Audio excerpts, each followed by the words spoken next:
Many women with thyroid disease have trouble sleeping. I have struggled with this at multiple points throughout my thyroid career, and it is something that is so frustrating. The thing I hear most commonly is that I am so tired, I can sleep all day long. But then when it comes time to actually go to bed, I am wide awake and I'm wired and I'm buzzing. Yeah, that happens pretty frequently. The other thing I hear is that I have a hard time falling asleep. And then when I do fall asleep, I wake up multiple times throughout the night. Again, highly common with thyroid disease.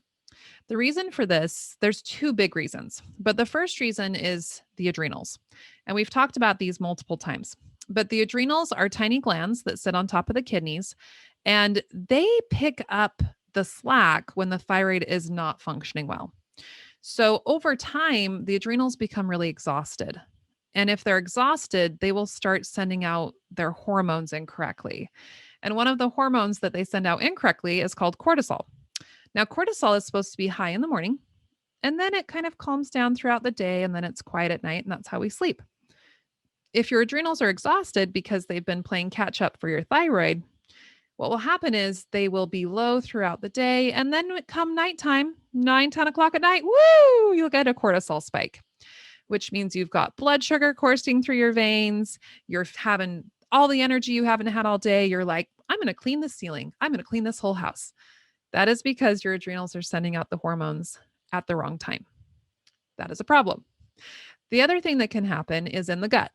Now, we talk a lot about how thyroid health is impacted by the gut and the sneaky little infections that will cause the thyroid to slow down and cause gut problems.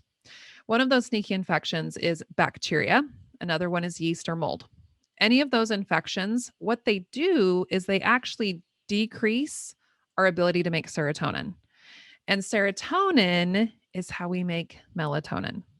So if you've got any type of infection in the gut, it will reduce serotonin production and also reduce melatonin.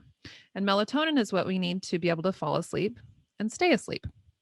Now, the little sneaky thing about the infections in the gut, if you have an infection in the gut, it actually stresses out the adrenals and makes them work even harder. So now you end up with the first problem of being exhausted all day and spiking at night and not being able to fall asleep. So if any of these things are happening for you, we've got to do some testing. I love the organic acids test because it will show us, number one, how your serotonin is being made. So we can see if you even have enough serotonin to make melatonin. It will also tell us what's going on between your neurotransmitters and your adrenals. So we can see if cortisol is a problem. And most importantly, we can see if you've got those infections in your gut that are causing all of these things to go wrong. So I'll drop a link below to my masterclass where I talk more about these tests and talk about a little bit more about that gut and thyroid connection. Because once we can get that fixed, you're going to be sleeping like a baby who sleeps through the night. All right, check it out and I'll talk to you soon.